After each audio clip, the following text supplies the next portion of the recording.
Thank you. Thank you, Don. Thank you, TechBridge. Thank you, Lackawanna College. Thank you all for being here with me today. It's such an honor. I grew up in Hazleton, and I graduated from Hazleton High School in 1992. We were the last graduating class. In my senior portrait, underneath the caption, when it said, what's your favorite place to be or go? It said, anywhere but here.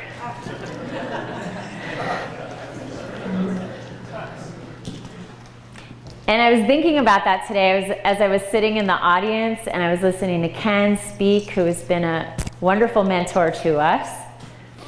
And I was thinking about how wrong I was and how lucky I am to be a part of this community that has been really embraced me for the last 13 years.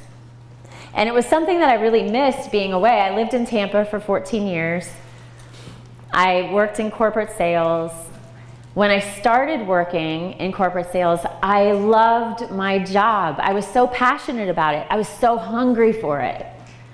You know, I knew that this was my opportunity to change my life, to change my family's legacy, to be able to put my kids through college, right? And I just gave it my all, and I put everything into it. And see, that's the thing about burnout. That's the thing about stress. That's the thing about managing stress, is it's not the employees in your company that don't care about their work that you need to worry about, right? It's those that are most passionate, that love their jobs. They're the ones that don't stop working when, you know, the clock is over at the end of the day. Those are the ones that are at risk. And it's changed a lot. 13 years is a long time in the technology world, right? You guys are all tech people, you know this. Technology has changed so dramatically, so intensely. The digital workforce, the work from home workforce, the remote employees. I'm sorry, I was a remote employee the last year at Verizon, reporting out of the Orlando market.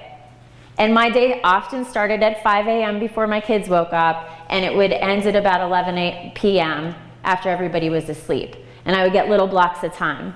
It was also extremely isolating, right? So how do we take care of people? How do we take care of ourselves? So when I was putting together this talk, I like to think about wellness as an ecosystem, right? So we have to take a personal responsibility for our wellness, right? We all know what we have to do. We have to eat better, we have to exercise, we have to do all the things, right? Which I'm going to give you some pointers on later. But once we hit a certain place where we start shifting into that unwell territory, without the proper system behind us, without the proper network of people that also care about our well-being, we get to a place where we can't protect ourselves, or we stop paying attention. We ignore it, we push it down, we look the other way. So I really think about these three spheres that kind of always have to mingle, right? It's this personal responsibility. There's an institutional responsibility. So whether that institution is a corporation, a small business, a mid-sized business, or a university or college, or an elementary school, right? There's this institutional element, and the role of the institution there is we have to take care of each other. We have to learn to recognize when someone's really going above and beyond and not setting clear boundaries, not setting healthy boundaries, not taking care of themselves, right? It's really a responsibility.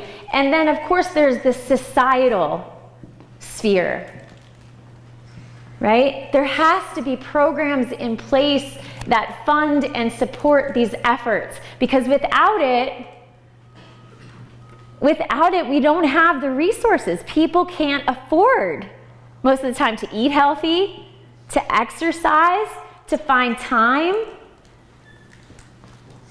It costs a lot more to eat organic, healthy vegetables than it does to stop at McDonald's and get a meal. We know this, right? We need to be able to learn these inner resources. We need to learn these methods and techniques. But if I'm a single mom working 2 jobs just to put food on the table, I can't afford the $10 to $20 per class to go to a local yoga studio. It's not going to happen. So that's really where my inner motivation comes from. And it's this big responsibility, and I feel it every day. And I try to nurture it every day, but that's where Studio B comes from, because I owned a yoga studio and I had the best of intentions. And we did the best job we could. We had amazing programming and classes and workshops and trainings and built this amazing community. We were the first yoga studio in the Wyoming Valley. Now there's like 6 of them, right? And what I found is the people that I most wanted to reach, the people that I knew needed it the most, the people I knew I wanted to serve, they weren't coming in the doors. And it wasn't that the people that were there weren't worthy. It's just we all need to have access to these services. I teach on Thursdays. I've been teaching for the last 2 years, every Thursday from 11 to 12 o'clock. I teach in a church basement in Nanticoke. I teach yoga and meditation, and to a group of women that are cognitively and emotionally disabled. Northeast Counseling Services. And I also teach to their counselors. So they have caseworkers that will pick them up often. They'll bring them to my class. They make sure they get to their doctor's appointments, so on and so forth. And I've been with this same group of women and seeing just incredible change, like massive transformation in these women. And about 2 years ago, no, it's probably about a year ago, I was still teaching at a local yoga studio 1 day a week because I like to keep my hands in it. And one of the caseworkers there, her name is Liz, I hadn't seen in my classes for a while. And I said to her, I said, hey, when am I going to see you at yoga? You know, I haven't seen you for a while. And she said, oh, it's just not in the budget right now, so I just can't come anymore. And I was like, man, like if we're not taking care of people like Liz, like that's a problem, right? Because she takes care of people all day long that really count on her, that really need her, right? So what can we do to change things? And so that's where the business plan came for Studio B, because I knew there's like this explosion of mindfulness, right? People know that we're unwell. We know that we could do better. We know that we could try to figure this out, right? Because every January, we make these promises to ourselves that we're gonna do better. And by like February, what happens, right? But we know the practices work.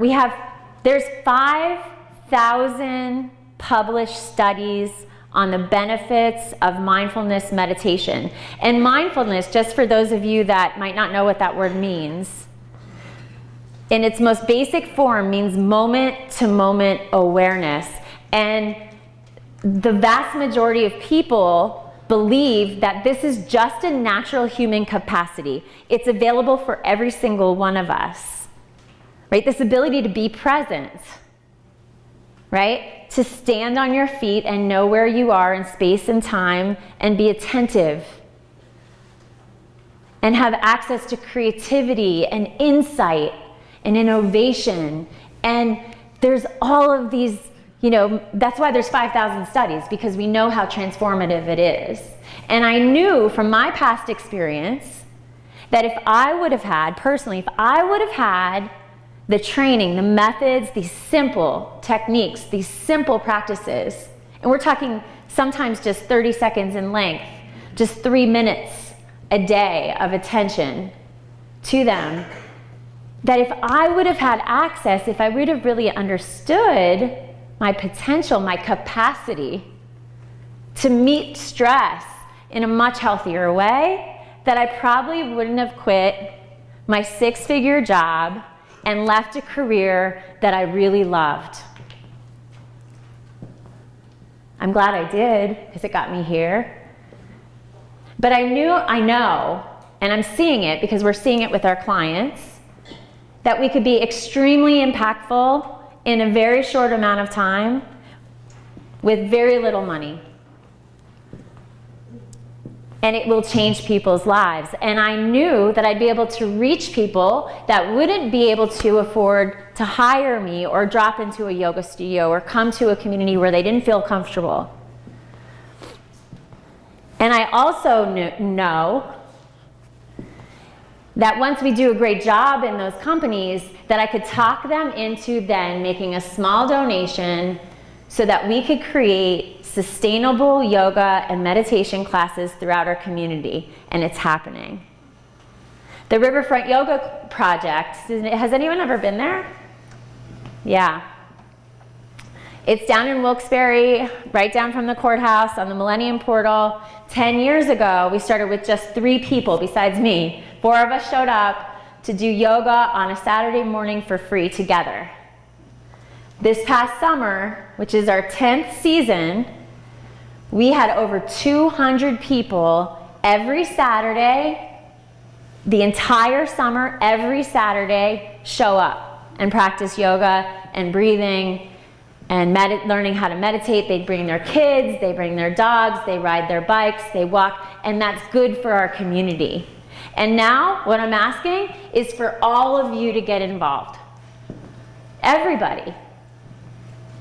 Because we could all be well together. And you know what else we could do together? We could all suffer together. Right? We could embrace suffering as just part of life happening. It's not always going to be good, guys.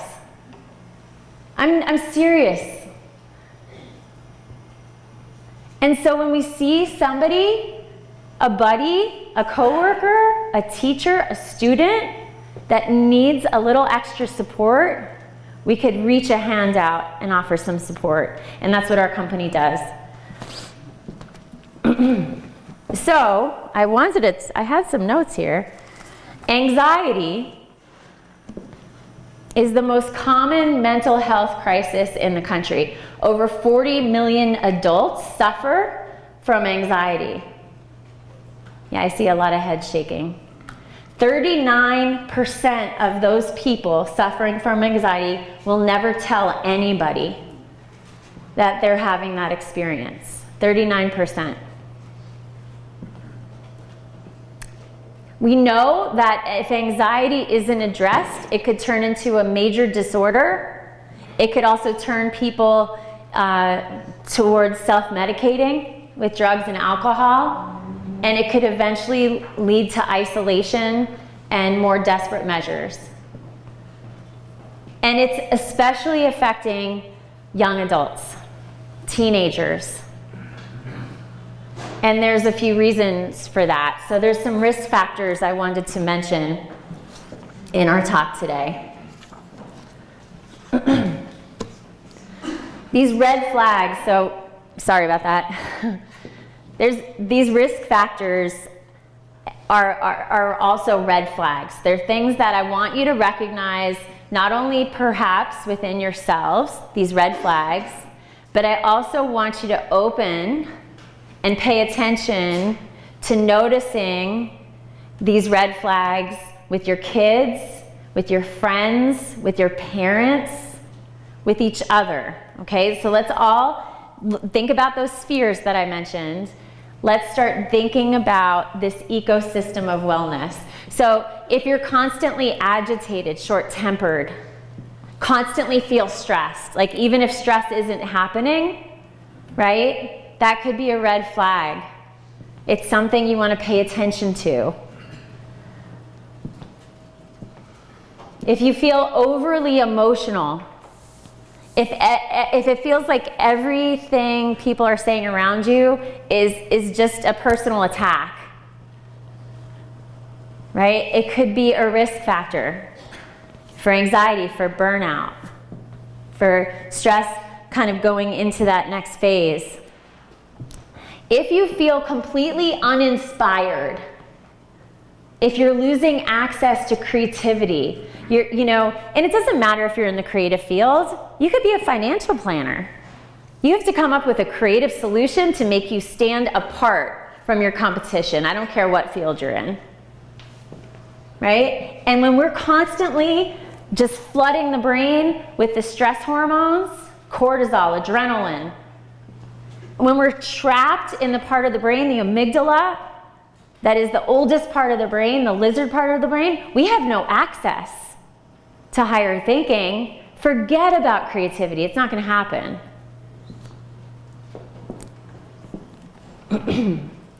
When you start having physical manifestations of stress, GI issues, migraine, headaches,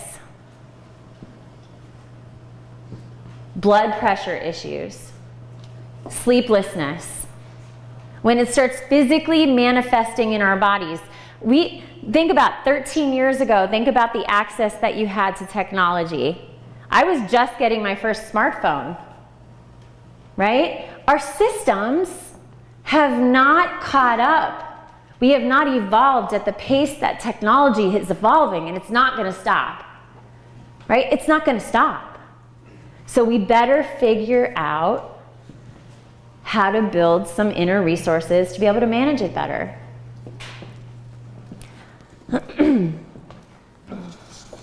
So what are my 5 suggestions? And I'm not only speaking as a teacher, as somebody that experienced burnout, I'm also speaking to you heart to heart as somebody that has struggled massively with anxiety. Because typically my anxiety will hit after the major event happened, not during. That's when the system crashes, right? That's when we start having to deal with all the stuff we've been pushing down, okay? So after I left my corporate career, got divorced, moved back to Pennsylvania, fell in love, got married, then I couldn't drive for a while because I was having such massive anxiety that I couldn't drive my car. All right, so I'm telling you these tips because I've been there. It could happen to anybody in this room. I'm sure it has. Some of you can relate. And I'm also telling you that you can get well again. Okay, you could feel better, and you could drive a car, and you could stand in a group of people and speak to them, and you could get on with your life. So these are my personal tips, and this is what helped me, and that's what I'm sharing with you. Number 1, go outside. Go outside. Leave your phone somewhere else. Go outside. Don't take pictures of everything. Just go outside. Take a walk. Go for a hike. Go check out all those awesome trails that Ken was talking about. It is so beautiful here. I think that was the biggest gift of me living away for all those years in Florida, with all the strip malls, right? All the people, all the crowds. I mean, Northeast Pennsylvania, guys, is stunning. It is stunning. And every season offers a gift. And you could just go outside and listen to the birds. You know, look at the trees. Get your feet in the soil. Get your hands in the soil. Go outside as much as possible.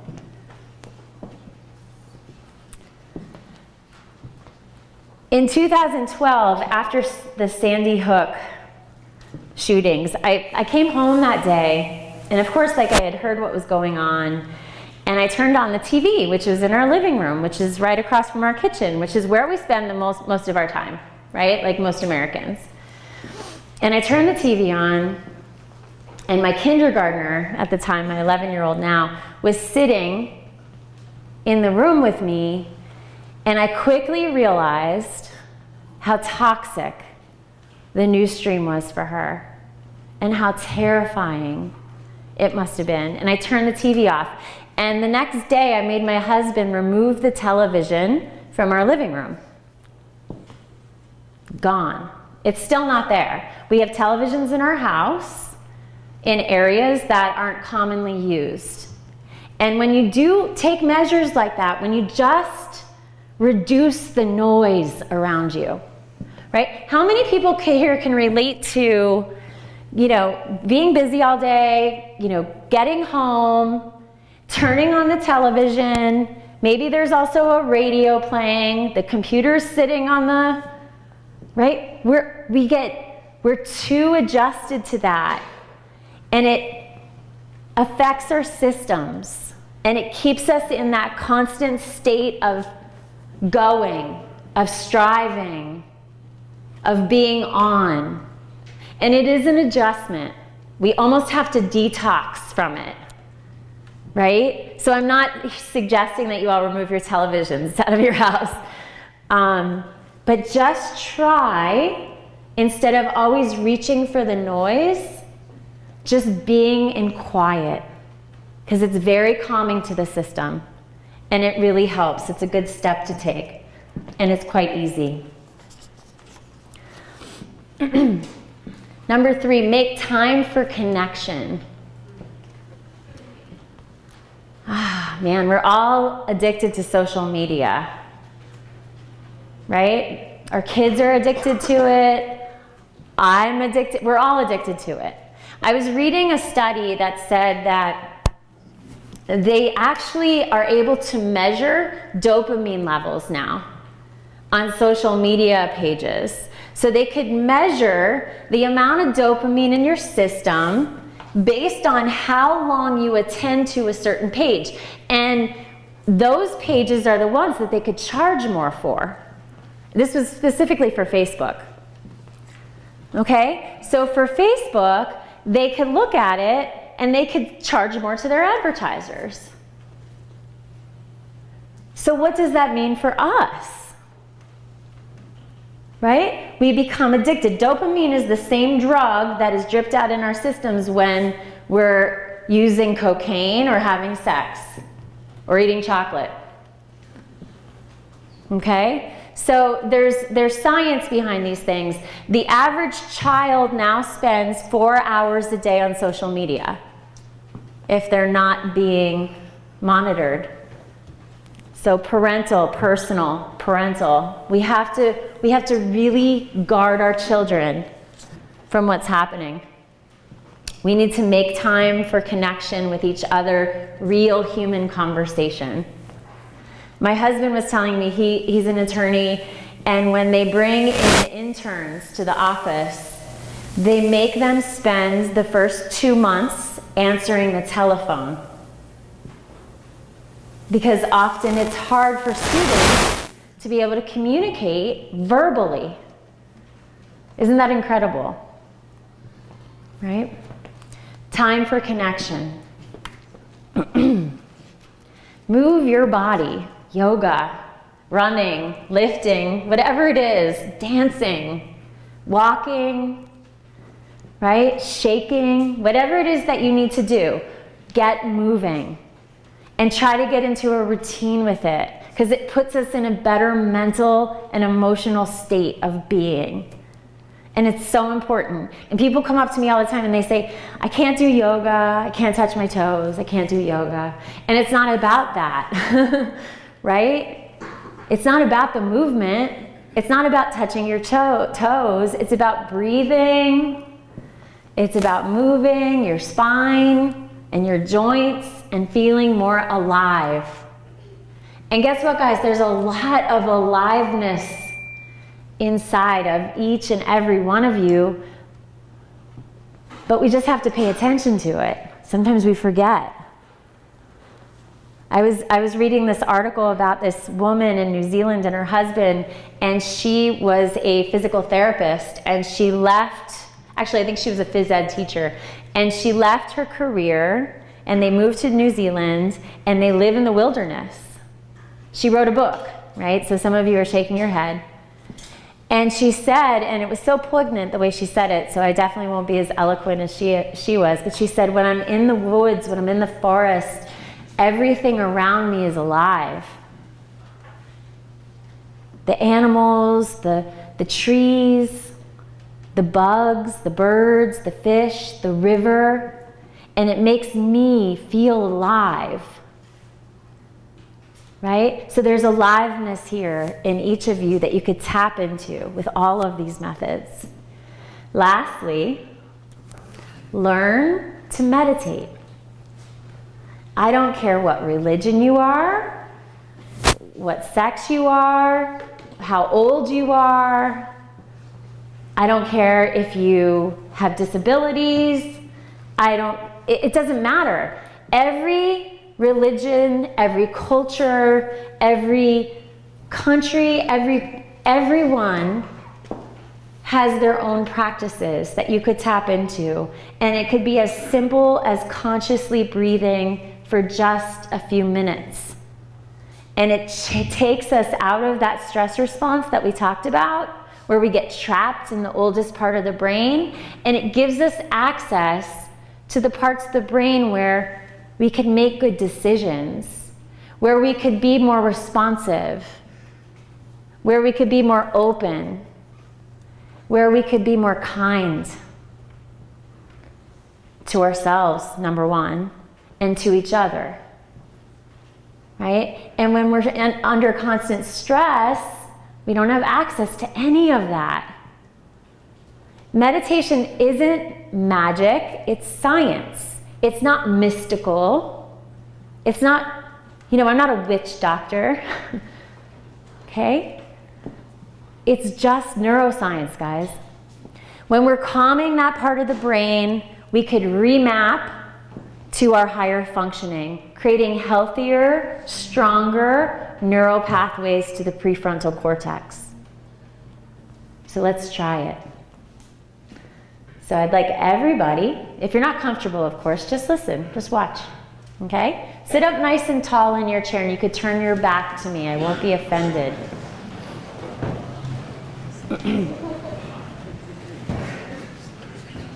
Good. And just set your hands on your legs and try to relax your grip. So if you're holding your hands, just relax, separate them and relax them down, and sit up nice and tall in your seat. So try not to lean into it, except if you have like a back injury or you need that support. And I'd like to invite each of you to either close your eyes or turn your gaze down and just soften it.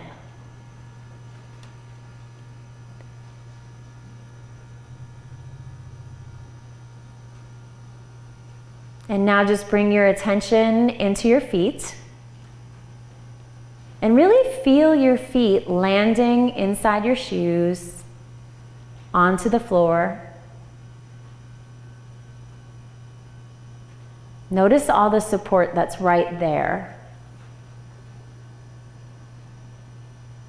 Let your feet feel heavy and weighted.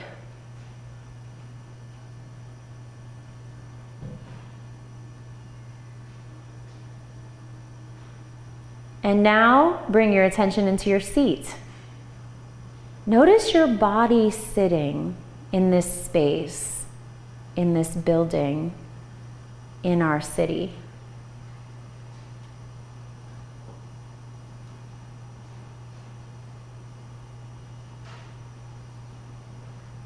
And now feel your tall spine reaching up. Strong and noble and dignified.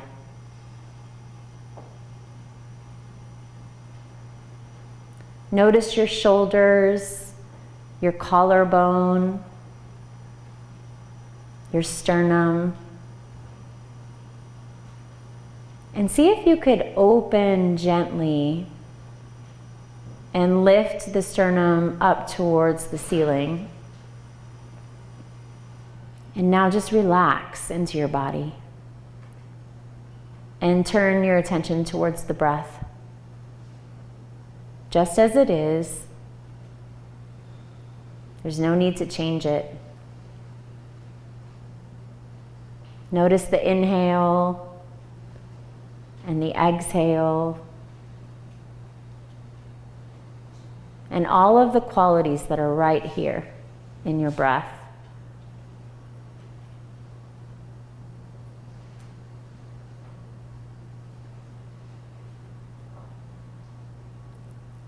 And when you notice that you're distracted or pulled away into a thought or sound,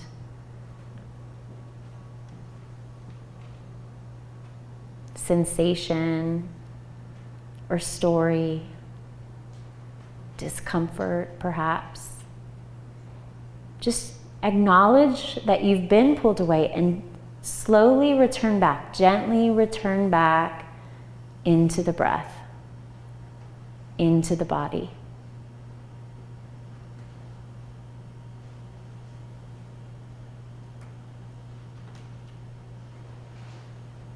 Now just open your eyes when you're ready. Coming back into the space with me. And we could just shift things rather quickly. Just feeling our bodies in time and space. And we build from there. Pretty simple, right? Who feels just a little different right now? Just raise your hand. Awesome. Who feels nothing, no different? And it's okay, you could raise your hand if you feel no difference. Nobody. I usually get at least one or two. Who feels like, oh, I'm a little curious about this? Yeah. There are over 1,000 apps on iTunes. There's no need to pay for them. I see Don looking at his watch. Am I out of time? That's a great place to start, of course. The Insight Timer app is a free app with over 30,000 meditations on it. Okay? You could, of course, make all the purchases in-app if you wanted to, but it is free, and there's great teachers, some of the best in the world. My teacher, Tara Brock, is on there. Jack Cornfield, another teacher of mine. So check it out. And of course, decision makers, you guys could hire me. I could come in. Etna has had the longest running 8-week mindfulness training course in the United States. And after an employee takes a course for 8 weeks, they've seen a $3,000 increase in productivity per person per year. Yeah, that's a return, right? So that's all I have for you guys today. I hope something I said was impactful and helpful and felt supportive. We are all in this together. I'm happy to be a part of this community, and I welcome any questions you might have.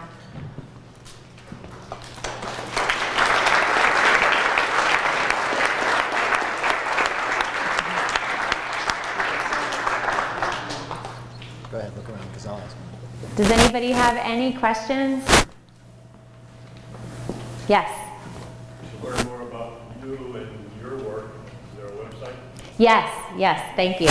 It's our website is meetyourcenter.com, Meet Your Center. Thank you.